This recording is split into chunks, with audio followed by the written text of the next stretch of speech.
Hello everyone, welcome to Study Guide. In this video we will look at some important current affairs from the today's newspaper The Hindu. इस video में the Hindu के 5 नवंबर 2022 से कुछ important current affairs को discuss करेंगे जो कि the Hindu में आए थे, जो आपके आने वाले जितने सारे कम्पिटिटिव एग्जामिनेशन है सब में आपकी काफ़ी मदद करेगा. So without further delay let's start the video. सबसे पहले क्वेश्चन की बात करते हैं. Mathura Vrindavan aims to become carbon neutral by which year. तो मथुरा वृंदावन जो कि यूपी में है वो 2041 तक कार्बन न्यूट्रल बन जाएगा टूरिस्ट डेस्टिनेशन के लिए. ठीक है, और हम लोग कार्बन न्यूट्रल से बात करें तो मुझे कुछ बातें याद आ रही है, जैसे कि पहला स्टेट कौन था जो कि कार्बन न्यूट्रल फार्मिंग को अपनाया था, तो वो था केरला. ये भी आपको ध्यान रखना है. और इंडिया कार्बन न्यूट्रल कब तक हो जाएगा, तो 2050 तक हो जाएगा. ठीक है, यूएसए का भी टारगेट है वो भी 2050 तक कार्बन न्यूट्रल हो जाएगा. और एसबीआई जो है स्टेट बैंक ऑफ इंडिया वो 2030 तक कार्बन न्यूट्रल हो जाएगा. Employ pension scheme is a scheme for pensioner for employees in organise sector works under. The employ pension scheme जो है वो ईपीएफओ के अंदर आता है, एम्प्लॉय प्रोविडेंट फंड ऑर्गेनाइजेशन, जो कि मिनिस्ट्री ऑफ लेबर के अंदर काम करती है. ठीक है, और आपने तो ईपीएस स्कीम तो सुना ही है, आपने एक सुना होगा EPF employ provident fund scheme, वो भी ईपीएफओ के अंदर आता है.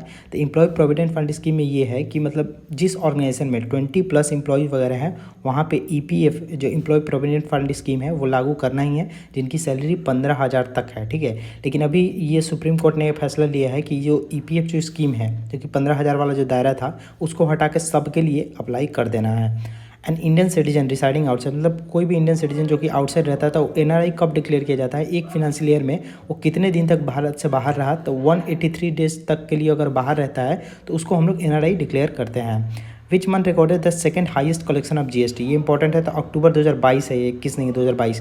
अभी अक्टूबर 2022 में सेकंड हाईएस्ट जीएसटी कलेक्शन हुआ. ठीक है, और सबसे हाईएस्ट हुआ था अप्रैल 2022 में. तो ऐसा निर्मला सीतारमण ने कहा फेस्टिव सीजन वगैरह था और ई वे बिल जो होता है उसका ज़्यादा परचेस वगैरह हुआ, इसलिए जीएसटी कलेक्शन अक्टूबर 2022 में ज़्यादा हुआ. कितना हुआ, 1.52 लाख करोड़ हुआ. तो ये भी आपको ध्यान रखना है. और ई वे बिल सिस्टम क्या होता है, ध्यान रखना है. ई वे बिल सिस्टम वो होता है जो मान लो कि जीएसटी जो रजिस्टर्ड पर्सन है वो उनको ट्रांसपोर्ट करना है गुड्स वगैरह, तो उसके लिए वो खरीदते हैं ई वे बिल. ठीक है, जनरेट किया जाता है. अगर 50,000 से ज़्यादा का माल है तो उनको ई वे बिल मतलब जनरेट करना पड़ेगा. उनका ई वे बिल नंबर एक जनरेट होता है जिसको ईबीएन कहते हैं. ठीक है, लेकिन 50,000 से अगर कम का सामान है तो कोई ई वे बिल जनरेट नहीं होगा. ठीक है, लेकिन 50,000 से ज़्यादा या फिर 10 किलोमीटर से बियॉन्ड है तो वहाँ पे उनको ई वे बिल जनरेट करना पड़ेगा. ठीक है, ई वे बिल से कई सारी चीज़ें मतलब एग्जेम्प्टेड भी होती है, लाइक एलपीजी, केरोसिन ऑयल. जो केरोसिन ऑयल जो है ध्यान रखना है वो public distribution scheme PDS scheme के तहत उसका मतलब ट्रांसपोर्टेशन वगैरह होता है.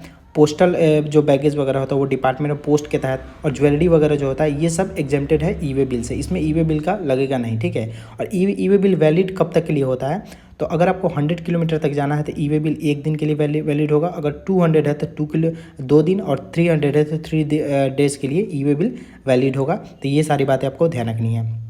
27 कॉन्फ्रेंस ऑफ पार्टी COP27 कहाँ पे होगा, तो इस बार इजिप्ट में होगा, शर्म शेख में. और शर्म शेख शहर का नाम है. और 26 कहाँ पे हुआ था COP26, तो वो ग्लासगो में हुआ था पिछले साल. Elon Musk acquired Twitter for how much billion था, ये न्यूज़ में से रहता. तो $44 बिलियन में एलोन मस्क ने ट्विटर को एक्वायर किया था. तो ये इसलिए न्यूज़ में है क्योंकि इंडियन जो भी एम्प्लॉयज़ वगैरह है उसको एलोन मस्क काफ़ी मतलब बहुत लोगों को वहाँ से हटा रहे हैं, इसलिए ये न्यूज़ में था. 11 Bhatt who pass away recently was founder of, ये काफ़ी इंपॉर्टेंट क्वेश्चन है, ये काफ़ी रिनाउंड पर्सनालिटी थी.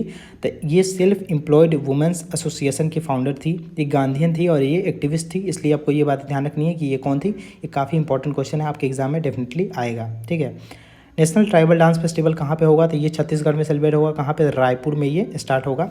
You dies report, UDISE एक पोर्टल लॉन्च किया गया था मिनिस्ट्री ऑफ एजुकेशन के द्वारा, ये आपको ध्यान रखना है, ये इंपॉर्टेंट है, ये भी एग्जाम में आ सकता है. और यू डाइज का आपको फुल फॉर्म बताना है, आप मतलब जाकर नेट से देख लेना. BeiDou satellite navigation system is of which country, तो ये चाइना का है. ठीक है, और चाइना क्या चाहता है कि उसका जो बीडो सैटेलाइट नेविगेशन सिस्टम है वो सारा कंट्री यूज़ करे. तो चाइना ये कर रही है कि जो हमारा बीडो जो है उसको अपडेट करेंगे, और जो यूएसए का मतलब नेविगेशन सिस्टम है उसका क्या नाम है, तो जीपीएस ग्लोबल पोजिशनिंग सिस्टम, उसको मतलब टक्कर देगी ये बीडो. ठीक है, और बीडो ज्वाइन करने वाला पहला फॉरेन कंट्री कौन था, तो वो पाकिस्तान था. पाकिस्तान पहला फॉरेन कंट्री था जो कि बीडो ज्वाइन किया था. ठीक है, और इंडिया का सैटेलाइट नेविगेशन सिस्टम का क्या नाम है, नाविक, और यूएसए का नाम है जीपीएस ग्लोबल पोजिशनिंग सिस्टम, और चाइना का नाम है BeiDou. Who has been appointed as the independent director of Reliance Industry, तो केवी कामत इसके इंडिपेंडेंट डायरेक्टर बने हैं. और केवी कामत बहुत इंपॉर्टेंट पर्सनैलिटी है क्योंकि जब न्यू डेवलपमेंट बैंक बना था एनडीबी, ठीक है, उसके पहले प्रेसिडेंट भी बने थे केवी कामत. ये सारी बातें आपको ध्यान रखनी है.